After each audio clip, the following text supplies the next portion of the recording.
Hi, it's Sherry, Erica, Aubrey, and Brandon. Oh my God. Here learning for the first time how to clean Grandpa's griddle grill in Mesa, Colorado. I'm going to start giving an overview of all the tools and equipment that we got out to accomplish the job, and that's what you'll need as well. So here we go. A roll of paper towel, saved pickle juice in a jar that'll be in the supply box that we're going to create. McDonald's grill cleaner, about one packet, but we'll probably only use a half of it. Corn cooking oil out of the kitchen supply pantry. Degreaser spray out of the cleaning closet. The McDonald's griddle spatula that's in the kitchen, located in the utensil drawer. A pot of water with maybe a dip cup to get it out of there. Cleaning gloves. Scissors to open the McDonald's grill cleaner. Now to some of the tools would be a, whatever this is, it's a rough edge pads. There's replacements to this that go on the blue handle. Another pad green that's a non-scratch pad. A curly Kate pad. 4 basic household sponges. And another cleaning holder that's got a brown handle that this little brown pad slips into, and this is a replacement box of the brown pads. We also, you can see, have 6 pieces of newspaper to the side to create our little cleaning surface. We got a little paper on the floor, and we have a double line paper bag that's going to take all of our dirty cleaning cloths. Okay, so I'm going to carry on and say 2 things that we also did. And that was to remove a stainless steel surround that went around the grill. We already took it off. It was like a splash guard. We took it to the utility room closet and we sprayed it with the degreaser, and right now it's soaking. About 5 minutes ago, we also turned the grill on below here to 150 degrees to heat it up to begin to loosen the grease for the cleaning that we're going to do. In addition, we slid the catch pan out. It was full of debris, and we took it out behind the house and emptied it off the beaten path where no one would see it or it would be in the way. And we wiped this out with paper towels and put them in our paper bag here. So that is where we're at now, and I think I'm just going to keep rolling, and Brandon's going to come over and show that with the grill at 150 degrees, he did some scraping to remove the bulk of the debris that was on the top. And he's just going to kind of demonstrate that really quickly and briefly again, and then we're going to pause and come back in a moment. So show us the, good. We kind of want to go easy on the edges of the spatula, in that we noticed that it could gouge and permanently damage the grill surface by scratching it. And we're just trying to be as easy as we can on the scratching, while at the same time removing the bulk of the debris. And then after he's done, we're probably going to get some paper towel and wipe that stuff off. Okay, Aubrey, I think we can pause there. Should I go? Are we going? All right, here we are back again, and now we're going to move toward using the cleaning tools and the McDonald's grill cleaner to lift off all the debris on the grill.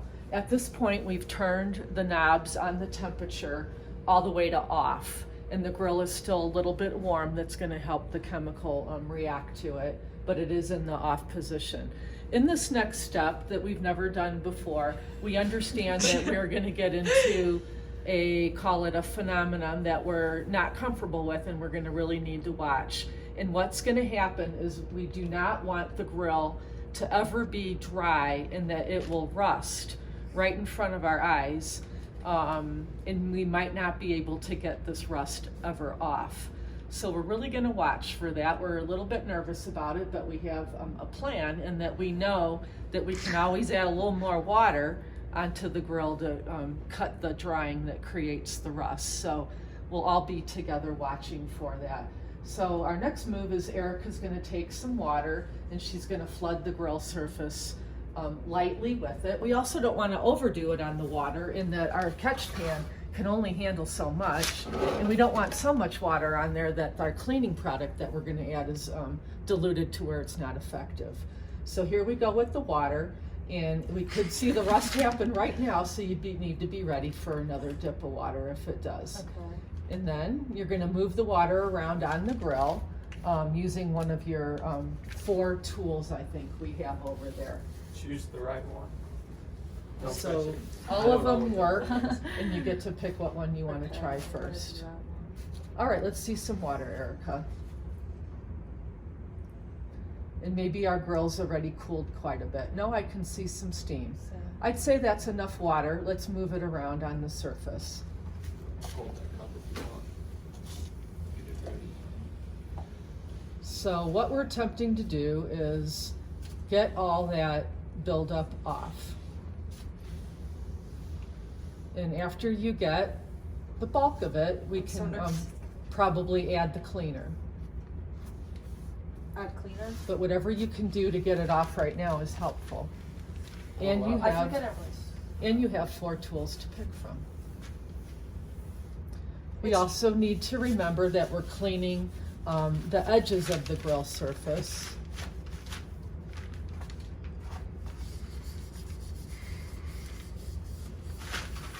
Okay, it's getting dry. I'm uncomfortable with the scratching that you might be Yeah. creating, Erica, are you? Let's go in a front and back method and not circles. And once again, we're all kind of learning together. And whatever you can do, Erica, to just swish the water around the whole grill to keep it saturated. Nice. Did you put the cleaner on? Not yet. Yeah. And Erica, if you think that you got the bulk off, I think it's time for the cleaner. Okay, wait, let me just get this side real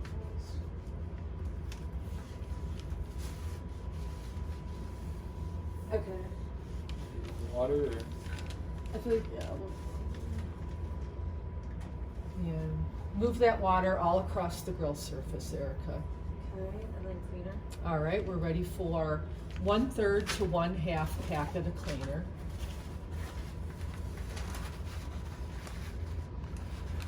Oh, that's a little warm.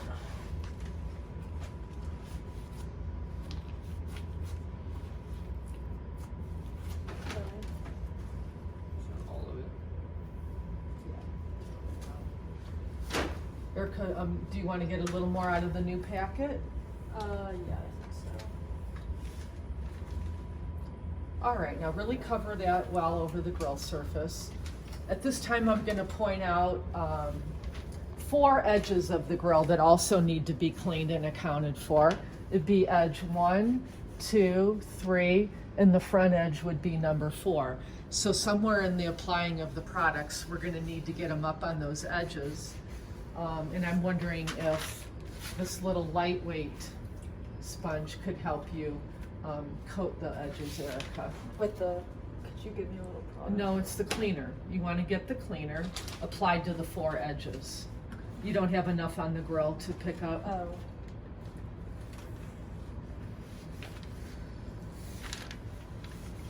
But Erica, the edge was here. It's about a 1/2 inch wide, so get that covered. Let it soak on there, and then those other 1/2 inch. I think you've got enough cleaner on the surface that you could steal. Okay. And then- Water-wise, maybe a little more. Yeah. Do you think you're getting drying? Yeah, in the back. It is best to have as little water as possible so that the cleaner chemical could be as powerful. Yes. Am I using metal now? So you have all different gadgets that you can try, and all of us are unfamiliar with them. We're also worried about the circular motion. Are you comfortable with that? It doesn't seem like it's scratching. Okay. We also know that leaving the cleaning product on only lifts it naturally by itself, where you don't need to use elbow grease. So keeping the cleaner really spread across the grill is really in your favor. Maybe you've heard the description, let the cleaner do the work and not you. And in order to do that, we need to keep it not diluted and spread across the grill.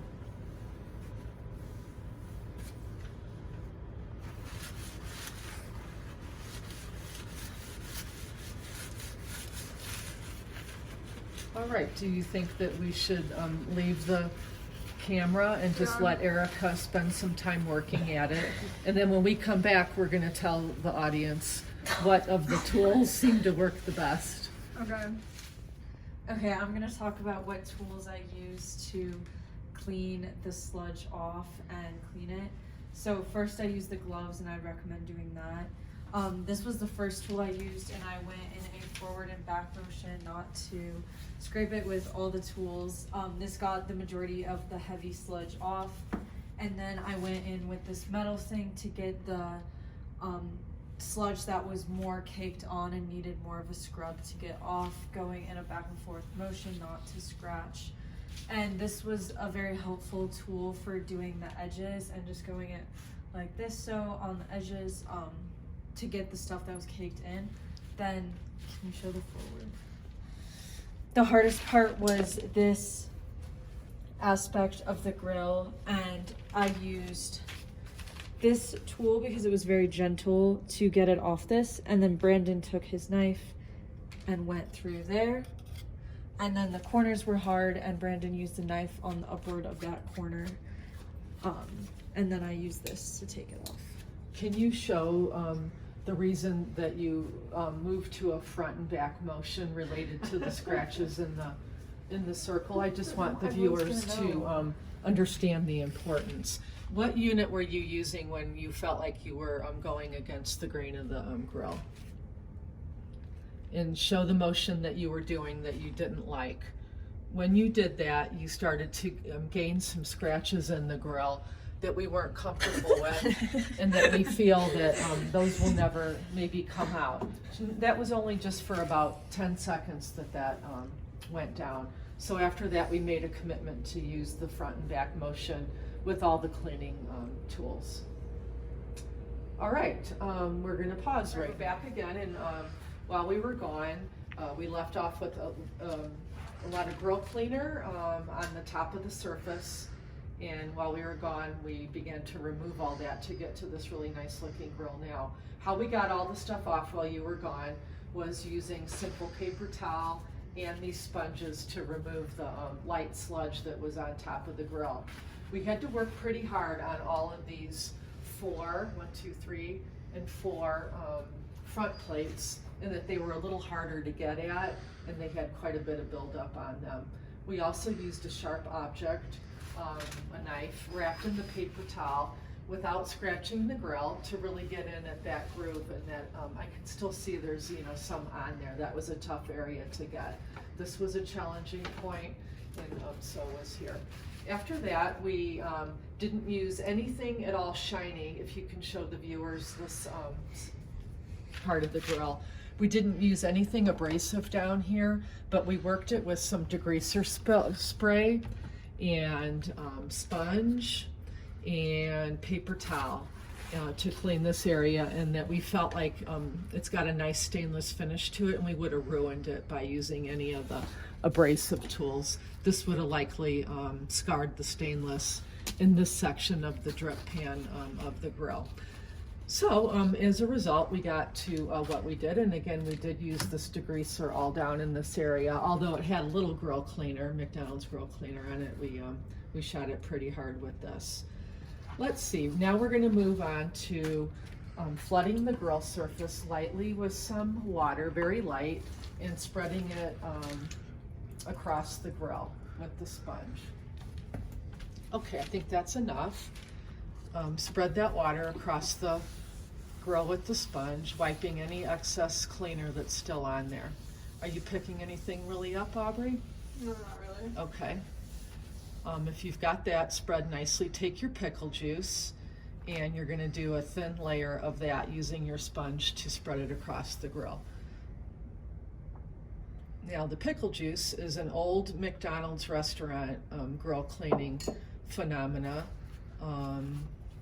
that we've adapted here. You can see it's kind of staining the grill right now, so we want to quickly move it across the surface so we don't get the patchy acid effect.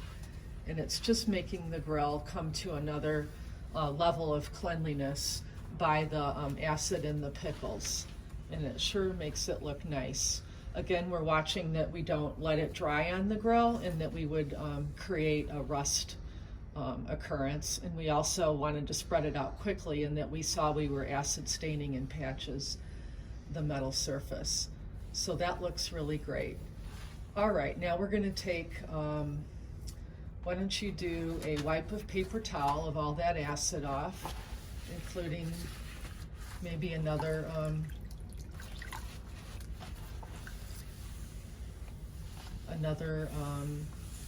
this is a clean sponge with a little water in it. We're going to do a removal of the pickle juice, just a light removal of it. And after that, we're going to move into, again, not wanting that grill surface to dry and that it'll create a rust sheen. We're going to move to applying the cooking oil, which is our final step. And you're going to get ready to spread that around the grill. And here we want as little oil as possible on the grill. I should have done a better job coaching and discussing what a thin layer we really hope to have here. And that because this is the final coat, dust, just any kind of debris is going to greatly stick to the grill with this oil on there for the next months ahead while we're gone. So we want to have just as thin as possible a layer on there that just creates that nice rust barrier before the next use, but doesn't create a catch-all of dirt and dust because we have so much on there. So I think still removal of more of that. And next time, maybe we'll apply, call it a couple of capfuls to start with. All right, well, I think we can leave the camera from rolling and we're gonna work this oil in. We're back in the laundry room, and the very first thing when we started the project after turning the grill on to 150 to heat it up to clean it was to remove a splash guard that has 3 sides of a surround around the grill. And we brought it back to this laundry room tub and we gave it a spray of the degreaser blue spray that I showed you earlier, and it's been back here soaking. We're gonna take a sponge, I believe a sponge, or maybe the green no scratch pad to try to clean this up and rinse it and reinstall it again. All right, we're just pointing out some other things that we learned before we close the movie out, and that was a little bit more protection because it was so messy. We went ahead and added newspaper on this side and we put some on the floor, and we were really happy that we did that. In addition, 2 of us got grease all over our clothes and we're disappointed in that. So it is a messy job and you need to consider what you're wearing if it's important to you. We really watched that we didn't get any oil on the natural finish of the stone, and that we knew that we wouldn't be able to ever get that off. So we were protective there. This is how much paper towel and debris we ended up with. And after we leave you, we're going to begin to work on this pull-out tray that right now is loaded with a lot of sludge water. So we're going to take it out to the rear of the house and find a location to dump it again where it's really out of the way. And then we're going to use the blue degreaser spray to really do a thorough cleaning at the laundry room sink of that drip tray. Other than that, we're done, and we're so, it's kind of rewarding to see how nice it turned out after the process. And we're so grateful that Grandpa Modrak today on the phone gave us all these step-by-step directions, and that none of the 4 of us have really tackled this grill that we can remember by ourselves, and we hope you have as much fun cleaning it as we did. All in all, this probably took us 30 minutes. Yeah. Very good.